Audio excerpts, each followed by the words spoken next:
ఆస్ట్రేలియాలో జరిగిన కాల్పులు మనందరికీ తెలిసిన విషయమే. ఇందులో ప్రధానంగా హైదరాబాద్ కి సంబంధించిన వీసాతో ఇక్కడ అంటే భారత వీసాతో కూడా వాళ్ళు అక్కడికి వెళ్ళినట్లు మనకి సమాచారం అందుతుంది.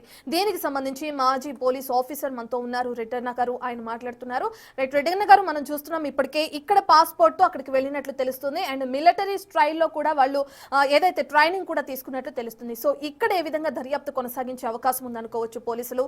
హైదరాబాద్ లో ప్రధానంగా వాళ్లకున్న లింకుల్ని బట్టి ఏ విధంగా దర్యాప్తు ముందుకు వెళ్తుంది అనుకోవచ్చు?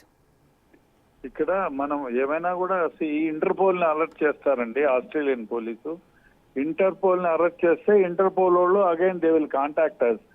లేదు అంటే డైరెక్ట్ గా అక్కడ ఉన్న క్రైమ్ డిపార్ట్మెంట్ వాళ్ళు దే విల్ డైరెక్ట్లీ సిబిఐ కానీ లేకపోతే Indian police department external affairs కి మనకి ఫోన్ చేసి వాళ్ళు డీటెయిల్స్ పంపిస్తారు. లేకపోతే త్రూ ఇంటర్పోల్ అన్నా మనకి డీటెయిల్స్ పంపించి ఇక్కడ సిఐడిలో నోడల్ ఆఫీసర్ ఉంటారండి. సిఐడిలో ఆ నోడల్ ఆఫీసర్ ద్వారా ఇక్కడ ఎంక్వైరీ జరుగుతుంది, ఇన్వెస్టిగేషన్ జరుగుతుంది. ఆ తర్వాత ఈ మొత్తం రికార్డ్ ని ఆస్ట్రేలియన్ గవర్నమెంట్ కి పంపిస్తారు.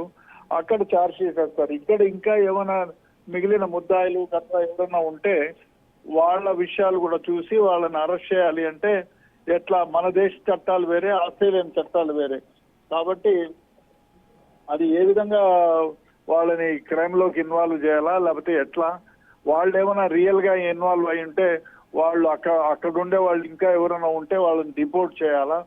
ఆస్ట్రేలియన్ పాస్పోర్ట్, ఇండియన్ పాస్పోర్ట్ ఉంది, వాళ్ళు ఏమైనా మైగ్రెంట్ అయిపోయి అక్కడే పర్మనెంట్ తీసుకున్నారా వాళ్ళు, అవన్నీ చూస్తారు. చూసి ఇన్వెస్టిగేషన్ చేస్తారు. మామూలుగా నేను సిఐడిలో పనిచేసినప్పుడు కూడా మనకి సిబిఐ నుంచి మనం ఇంటర్పోల్ నుంచి ఇక్కడ సిఐడికి అలర్ట్ చేసేవాళ్ళు.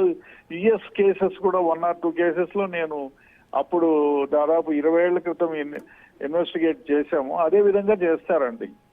అంటే రెడ్డన్న గారు, ఇప్పుడు మనం చూసుకుంటే హైదరాబాద్ లో కూడా వీళ్ళకి లింకులు ఉన్నట్లుగా కూడా మనకు సమాచారం అందుతుంది, ప్రధానంగా టోలీ చౌక్ దగ్గర. ఒకవేళ ఇక్కడ వ్యక్తులతో వీళ్ళకి సంబంధాలు ఉంటే వాళ్ళపైన ఎటువంటి కేసులు నమోదయ్యే అవకాశం ఉంటుంది? వాళ్ళని అదుపులోకి తీసుకున్న తర్వాత ఏ విధంగా విచారించే అవకాశం ఉంటుంది అనుకోవచ్చు? ఇప్పుడు వీళ్ళు నిజంగానే ఆ కేసులో ఇన్వాల్వ్ అయి ఉన్నారు అని ఇన్వెస్టిగేషన్ లో తేలితే ఎవరినైనా అరెస్ట్ చేస్తారు. వీళ్ళు ఆస్ట్రేలియాకి పోయి అక్కడ ఏదైనా చేసి, లేదా ఇక్కడ నుంచి ఏదైనా వాళ్ళు కావలసిన సరఫరా సరంజామనో లేకపోతే ఇంకోటో ప్లానింగో ఇచ్చి ఉంటే డెఫినెట్ గా అరెస్ట్ చేసే వ్యవహారం ఉంటుంది. వాళ్ళు అక్కడ దాంట్లో ఇన్వాల్వ్ కాకుండా ఊరికే మాటలు అది చేశారంటే వాళ్ళు రిక్వెస్ట్ చేస్తారు. దాని మొత్తం ఏమేమి ఉందో మొత్తం ఇంగ్రీడియంట్స్ తీసుకొని అది ఇంటర్నేషనల్ లా ప్రకారం వాళ్ళని అరెస్ట్ చేస్తారు. అంటే మొన్న మనం ఢిల్లీలో జరిగిన బ్లాస్ట్ చూసాం, ఇప్పుడు ఆస్ట్రేలియాలో జరిగిన కాల్పులు చూస్తున్నాం. ప్రధానంగా హైదరాబాద్ కి సంబంధించి ఇటు భారత వీసాతోనే ఆయన అక్కడికి వెళ్ళినట్లుగా కూడా మనకి సమాచారం ఉంది. ఇక ఈ ప్రకారం చూసుకుంటే హైదరాబాద్ వ్యాప్తంగా ఎటువంటి నిఘా కొనసాగే అవకాశం ఉంటుంది అనుకోవచ్చు? ఇప్పుడు మనం ఇంతవరకు మనం చూసాం, బాంబే పేలుళ్లు జరిగినాయి, కలకత్తాలో జరిగినాయి, బెంగళూరులో జరిగినాయి, గుల్బర్గాలో జరిగినాయి, మరి నాగపూర్ లో జరిగినాయి, దర్గాలో జరిగినాయి. అన్నిటికీ ఎక్కడైనా మూలాలు తిరిగి హైదరాబాద్ వైపు చూసేవి. వీళ్ళన్నీ హైదరాబాద్ వైపు చూసేది. ముద్దాయిలు ఇక్కడే ఉండేవాళ్ళు, ఇక్కడే ప్లాన్ చేసేవాళ్ళు. విజయనగరంలో బాంబులు పెట్టి ఇచ్చేసినా కూడా హైదరాబాద్ లో మూలాలు ఉన్నాయి. బాంబేలో జరిగినా కూడా మూలాలు హైదరాబాద్ లోనే ఉండేవి. ఆ విధంగా ఉన్నాయి. ఇప్పుడు ఇంటర్నేషనల్ గా కూడా ఆస్ట్రేలియాలో జరిగినటువంటి కాల్పుల్లో మూలాలు వచ్చి మళ్ళీ హైదరాబాద్ వైపే చూస్తున్నాయి. జనరల్ గా నిన్న మొన్న ఏమన్నారంటే పాకిస్తానీయులు, పాకిస్తాన్ కి సంబంధించిన వాళ్ళు అనేటువంటి రకంగా ఉండేది. ఇప్పుడు తేట తెల్లమైపోయింది, they are also from Hyderabad అని. ఇది మరి ఇంకా ఫుల్ గా ఇన్వెస్టిగేషన్ చేయలేదు కాబట్టి ఫుల్ గా ఇన్వెస్టిగేషన్ చేసిన తర్వాత ఏమిటి, వీళ్ళు ఇక్కడ నుంచి కాన్స్పిరసీ చేశారా, లేక ఆ దేశంలో వీళ్ళు ఎప్పుడో 20 ఏళ్ల క్రితం ఎప్పుడో హైదరాబాద్ నుంచి వెళ్ళిపోయినట్టుంది వాళ్ళ ఫాదరు వాళ్ళు. బట్ ఇదంతా ఇన్వెస్టిగేషన్ చేసిన తర్వాత ఇక్కడ మూలాలతో ఏమైనా సంబంధాలు ఉన్నాయంటే డెఫినెట్ గా వీళ్ళ పైన కూడా చర్య తీసుకోవడం జరుగుతుంది.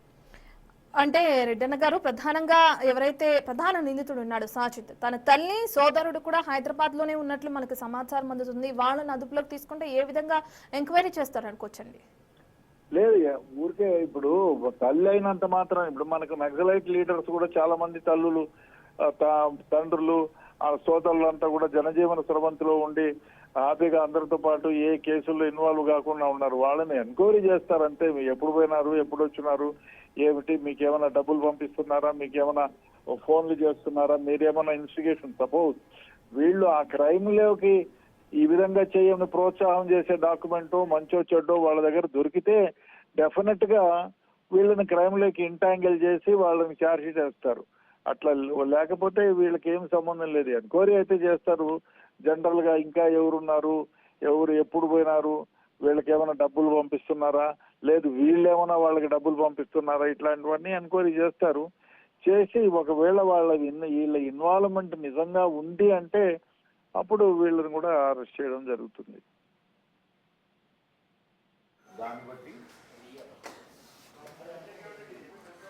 రెడ్డన్న గారు, ఎక్కడ బాంబు పేలులు జరిగినా, కాల్పులు జరిగినా కూడా అది హైదరాబాద్కే లింక్ ఉంటుంది. అంటే హైదరాబాద్ అనేది బేసికల్గా అంటే టెర్రరిస్టులకు సేఫెస్ట్ ప్లేస్ అని భావించవచ్చా? ఒకటండి, మనకి హైదరాబాద్ లో ఇప్పుడు మీరు చూడండి, ఇప్పుడు పాకిస్తాన్ కి మనకి అవినాభావ సంబంధాలు ఉన్నాయి, ఇచ్చిపుచ్చుకోవడాలు ఉన్నాయి. మొన్నటి వరకు ఇప్పుడు ప్రతిరోజు అనినిత్యం అట్లీస్ట్ 1000 మెంబర్స్ ఇండియా నుంచి పోయి వస్తుంటారు. వారు వచ్చేవాళ్ళు పోయేవాళ్ళు కానీ పాకిస్తాన్ నుంచి. అదేవిధంగా గల్ఫ్ కంట్రీస్ కూడా ప్రతి అనునిత్యం 1000 నుంచి 2000 మంది అనునిత్యం వేల మంది వస్తుంటారు. సో సంబంధ బాంధవ్యాలు ఉన్నాయి, ఇచ్చిపుచ్చుకోవడాలు ఉన్నాయి. అందువల్ల చాలా మంది, అదే కాకుండా పాకిస్తానీలకి ఒత్తాసు పలికే వాళ్ళు కూడా చాలా మంది ఉన్నారు. ఆ విధంగా మూలాలు అక్కడ ట్రైనింగ్ అయిన వాళ్ళు, ఇప్పుడు మనకి నందరాజు గౌడ్, పాపయ్య గౌడ్, శ్రీనివాస్ గౌడ్ మర్డర్ కేసుల్లో దగ్గర నుంచి తీసుకుంటే వాళ్ళు పాకిస్తాన్ తో సంబంధాలు ఉన్నాయి, వాళ్ళు పోయి ట్రైనింగ్ తీసుకున్నారు. ఇట్లా చాలా మంది అంటే గుర్తించలేరు. ఎందుకంటే సపోజ్ మీరు ఓల్డ్ సిటీలోకి పోయి పాకిస్తాన్ వాడు ఎవరన్నా తిరుగుతుంటే మీరు గుర్తుపట్టగలరా? ఎవరు పట్టలేము. ఎందుకంటే రేస్ ఈజ్ ది సేమ్, మనలాగే ఉంటారు, మనలాగే డ్రెస్ చేసుకుంటారు. హార్బర్ అవడానికి ఇక్కడ వాళ్ళు హార్బర్ చేసుకోవడానికి వెరీ ఈజీ అన్నమాట. ఎందుకంటే ఇక్కడ ఉండే వాళ్ళు. రెడ్డన్న గారు ఒక నిమిషం లైన్ లో ఉండండి. తెలంగాణ డీజీపీ శివధర్ రెడ్డి ఒక స్టేట్మెంట్ ని విడుదల చేశారు. ఏ మాస్ షూటింగ్ ఎట్ బాండీ బీచ్ సిడ్నీ అని చెప్పి సండే రోజు 14/2025 రోజున ఇద్దరు ప్రిపరేటర్స్, ఇద్దరు టెర్రరిస్టులు పబ్లిక్ పైన హనుక్కా సెలబ్రేషన్ జరుగుతున్న క్రమంలో వీళ్ళు కాల్పులు జరిపితే 15 మంది చనిపోయారని చెప్పారు. ఇందులో దాదాపుగా 40 మందికి పైగా గాయపడ్డారు. వీళ్ళిద్దరిని సాజిద్ అక్రమ్గా 50 ఏళ్ళు, అలాగే తన కొడుకు నవీద్ అక్రమ్ 24 ఏళ్ళుగా గుర్తించామని చెప్పి కూడా ఇందులో పేర్కొన్నారు. వీళ్ళిద్దరు కూడా ఐసిస్ ఐడియాలజీతోనే పనిచేశారని చెప్పి ఇన్వెస్టిగేషన్లో ఆస్ట్రేలియా అథారిటీస్ ఇచ్చిన సమాచారంతో ఈ ప్రెస్ రిలీజ్ చేస్తున్నామని చెప్పి ఇందులో పేర్కొన్నారు. సాజిద్ అక్రమ్ ఒరిజినల్గా హైదరాబాదు నేటివ్ ప్లేస్లో ఉన్నాడు. ఇతను డిగ్రీ చదువుకున్న తర్వాత మైగ్రేటెడ్ అంటే ఆస్ట్రేలియాకు ఎంప్లాయ్మెంట్ వీసా మీద వెళ్ళాడు. అంటే 27 సంవత్సరాల క్రితం ఆస్ట్రేలియా వెళ్ళాడు. అంటే నవంబర్ 1998లో వెళ్ళాడని చెప్పి ఇందులో క్లియర్గా పేర్కొన్నారు. అక్కడ పెళ్లి చేసుకున్న మ్యారీడ్ మిస్ వెన్నెరా గ్రాసో అని చెప్పి కూడా యూరోపియన్ ఒరిజిన్ ఉమెన్ అని చెప్పి ఇలా ఇందులో ఆమె పేరు కూడా పెట్టారు. వీళ్ళు ఆస్ట్రేలియాలోనే పర్మనెంట్గా సెటిల్ అయ్యారు అని చెప్పారు. ఇది నవీద్ ఒక కొడుకు, అలాగే వాళ్ళకు డాటర్ ఉందని చెప్పి కూడా ఇందులో చూపించారు. Sajid Akram carries Indian passport, ఇప్పటికి కూడా సాజిద్ అక్రమ్ ఇండియన్ పాస్పోర్ట్ని క్యారీ చేస్తున్నారని చెప్పి చెప్పుకొచ్చారు. Naveed Akram and daughter we are born, అంటే వాళ్ళిద్దరూ ఆస్ట్రేలియాలో పుట్టారు కాబట్టి ఆస్ట్రేలియా సిటిజన్లుగా ఉన్నారని చెప్పి ఈ ప్రెస్ నోట్లో వివరంగా ఇచ్చారు. అంటే వీళ్ళిద్దరు కూడా అక్కడ ఉండడం, అలాగే సాజిద్ అక్రమ్ అంటే అక్కడ లిమిటెడ్ కాంటాక్ట్ కానీ ఫ్యామిలీస్తో హైదరాబాద్తో సంబంధాలు ఉన్నాయని చెప్పి చెప్పుకొచ్చారు. గత 27 సంవత్సరాలుగా 6 సార్లు 6 అకేషన్స్కి హైదరాబాద్ వచ్చి వెళ్ళినట్టుగా ఇందులో పేర్కొన్నారు. అంటే ఆస్ట్రేలియా పీపుల్గా ఉన్నా కూడా రెగ్యులర్గా వీళ్ళు వచ్చి పోతున్నారని చెప్పి ఇందులో చూపుకొచ్చారు. అంటే ఫాదరు చనిపోయిన సందర్భంలో కూడా వచ్చి వెళ్ళాడని చెప్పి ఇందులో చూపించుకొచ్చారు. ఈ ఫ్యామిలీ మెంబర్స్ అంతా కూడా ఇక్కడ హైదరాబాద్లోనే టోలీ చౌకీ ప్రాంతంలోనే వీళ్ళు ఉండడం అనేది కూడా ఖచ్చితంగా పోలీసులు అయితే పరిగణలోకి తీసుకున్నారు. ఇక్కడ ఎక్కడైతే సాజిద్ అక్రమ్ గారి నవీద్ అక్రమ్ కానీ కాల్పులు జరిపిన విధానాన్ని కానీ అక్కడ జరుగుతున్న వ్యవహారాన్ని కూడా అబ్జర్వేషన్ చేస్తున్నాం అని చెప్పి కూడా ఇందులో క్లియర్గా పేర్కొన్నారు. ఇక్కడ వీళ్ళకున్న సంబంధం ఉన్న వ్యక్తులు ఎవరన్నా ఉన్నారన్న కోణంలో కూడా దర్యాప్తు జరుగుతుందని చెప్పారు.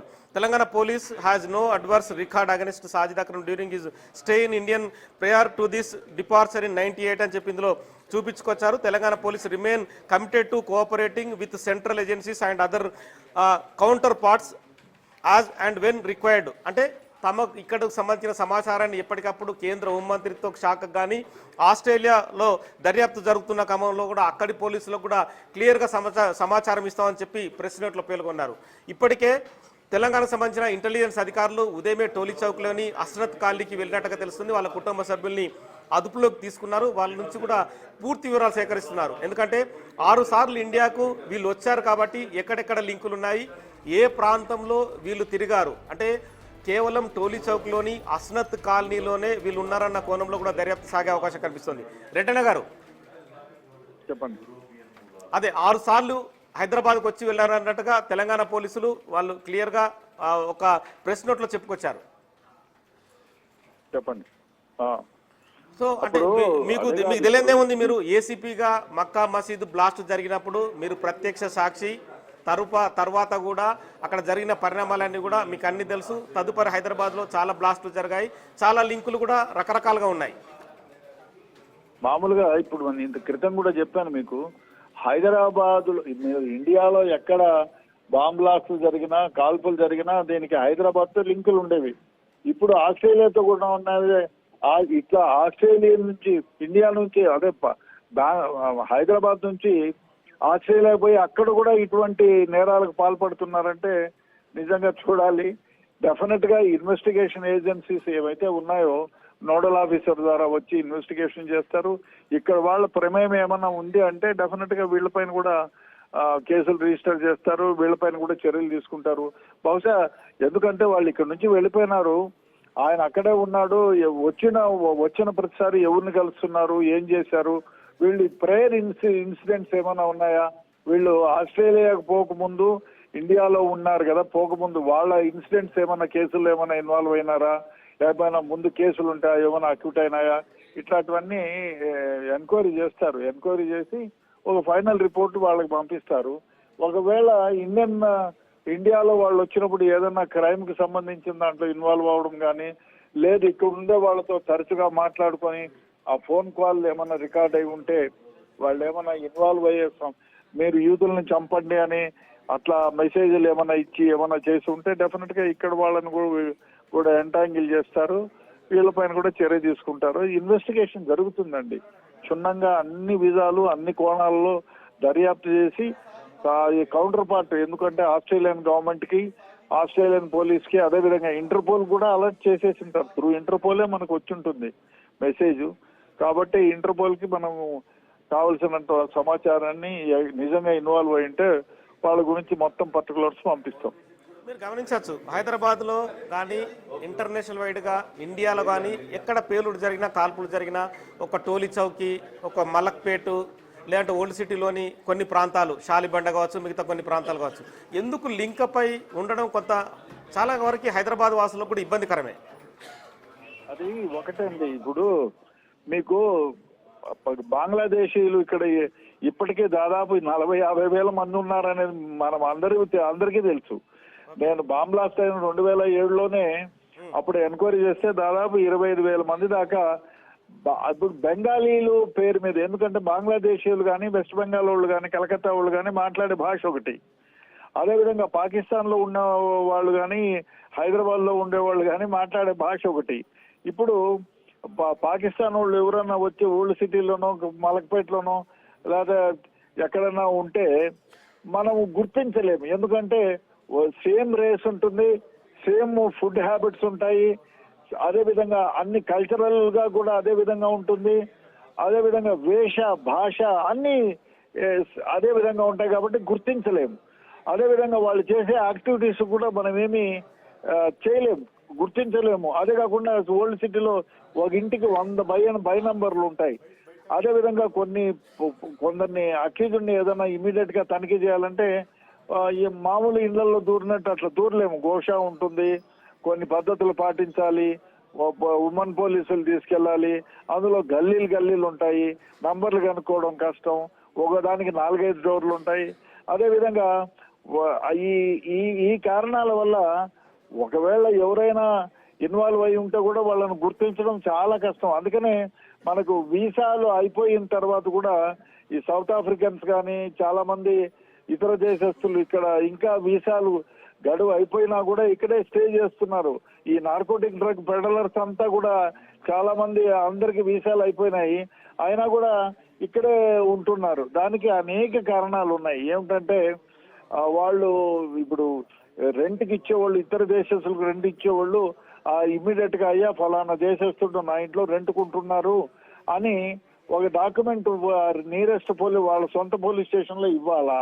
అదే కాకుండా వాడెవరన్నా ఇతర దేశస్తుడు మన దగ్గరకు వస్తే వాడు పాస్పోర్ట్ డీటెయిల్స్ తీసుకొని వాడు వీసా ఉందా లేదా అనేది లోకల్ పోలీస్ వాళ్ళకి ఇస్తే వాళ్ళు ఇంటెలిజెన్స్ వాళ్ళకి ఇస్తారు, లేకపోతే ఎస్బీ వాళ్ళకి ఇచ్చి వెరిఫై చేయిస్తారు. అది జరగటంలే. 6,000 ఇచ్చేవాడు నేను 10,000 ఇస్తానంటే ఉండిపో మహారాజు లాగా అంటారు, ఇంకా షీల్డ్ చేస్తారు మా ఇంట్లో ఎవడు లేడని. సో అందువల్ల ఇతర దేశస్తులు కానీ మిగతా వ్యక్తులు కానీ మన దగ్గర ఈజీగా షీల్డ్ అవ్వడానికి వీలవుతుంది. అంటే అదేవిధంగా లూపోల్స్ అనేటి ఉన్నాయని అంటే చెప్తున్నారు మీరు. అంటే ఇంకా ఇంటెలిజెన్స్ ఇంకా పటిష్టంగా ఉండాలంటే ఎలాంటి చర్యలు చేపట్టాలంటారు?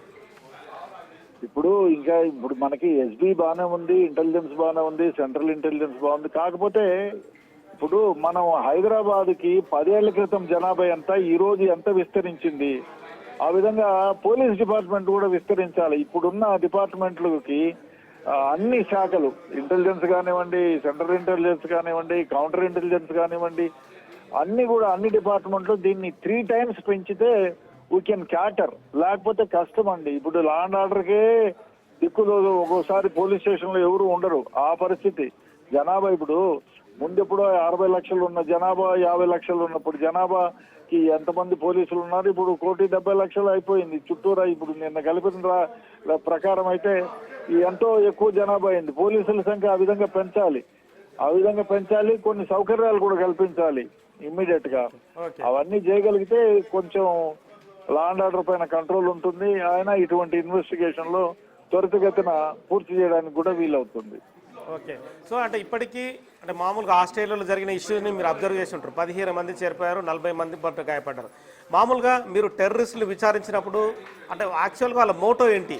అంటే ఒక ఇండియా పాకిస్తాన్కు సంబంధించిన వైరమా, లేదంటే వాళ్ళు ఇప్పుడు అంత సెటిల్ అయినా కూడా, ఇప్పుడు ఇద్దరు సాజిద్ నవీదులు కూడా ఆస్ట్రేలియాలో వెల్ సెటిల్డ్, వాళ్ళకి ఆస్తులు ఉన్నాయి, ఇక్కడ కూడా అస్నత్ కాలనీలో కూడా పెద్ద బిల్డింగ్ ఉంది, లావిష్ లైఫ్ ఉంది. ఎందుకని వీళ్ళు కాల్పులు జరపాల్సిన అవసరం ఏర్పడుతుంది? అంటే వీళ్ళే కాదు, ఎవరైనా సరే వీళ్ళ మైండ్ సెట్ అండి. వీళ్ళు ఏం చేస్తారంటే, ఎవరైతే ఈ ISIS ఉగ్రవాద సమస్యలు ఉన్నారో వాళ్ళు నీ బ్రెయిన్ ని ట్యూన్ చేస్తారు. మన దగ్గర ఇక్కడ స్లీపర్ సెల్స్ చాలా మంది ఉన్నారు, మనం గుర్తించలేకపోతున్నాం. కానీ కనీసం నా లెక్కలో 1000 మందో పైగానే స్లీపర్ సెల్స్ ఉంటారేమో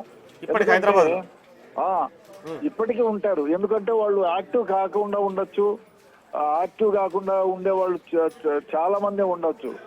వీళ్ళని బ్రెయిన్ వాష్ చేస్తారు ఉద్యోగాల పేరు మీద, ఇంకో దాని పేరు మీద చేసి వాళ్ళని ఆ విధంగా మోటివేట్ చేస్తారు.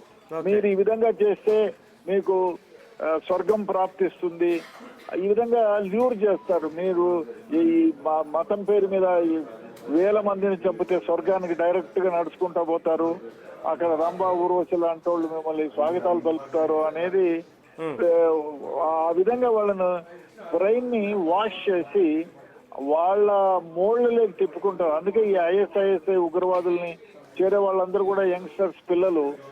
ఆ విధంగా మోటివేట్ చేసి వాళ్ళను ఆ విధంగా ఉగ్రవాదానికి ప్రేరేపిస్తారు. మనం చేసింది తప్పు కాదు, yes we are right, we are doing for the sake of god అనే నో, లేకపోతే మన జాతిని మనం కాపాడుకోవాలా అనుకుంటే ఈ విధంగా చేయాలనో ఆ విధంగా మోటివేట్ చేసి వాళ్ళని క్రైమ్ చేసేటట్టు వాళ్ళని ఇన్వాల్వ్ చేస్తారు.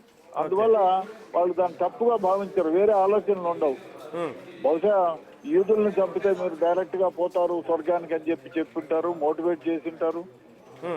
ఈ ISIS ఏ ఉగ్రవాద సంస్థ అయినా వాళ్ళని మోటివేట్ చేసి వాళ్ళ బ్రెయిన్ ని వాష్ చేసి వాళ్ళకి కావలసిన రీతిలో మోల్డ్ చేసుకుంటారు. సో అందువల్ల వాళ్ళు they are prepared to die. చచ్చిపోతే కూడా డైరెక్ట్ గా వెళ్ళిపోతారు, మధ్యలో ఎక్కడ ఏముండవు, ఎక్కడ ఎవరు స్టాప్ చేయరు, ఈ will go directly to the haven అని చెప్పి ఒక విధమైనటువంటి మానసికమైనటువంటి ఇదిని స్టేజ్ లోకి తీసుకెళ్తారు వాడిని. అందువల్ల వాళ్ళు చేసే తప్పు అనిపించదు. మళ్ళా ఆ విధంగా చేసి వాళ్ళను ఈ ఉగ్రవాదానికి ప్రేరేపిస్తారు.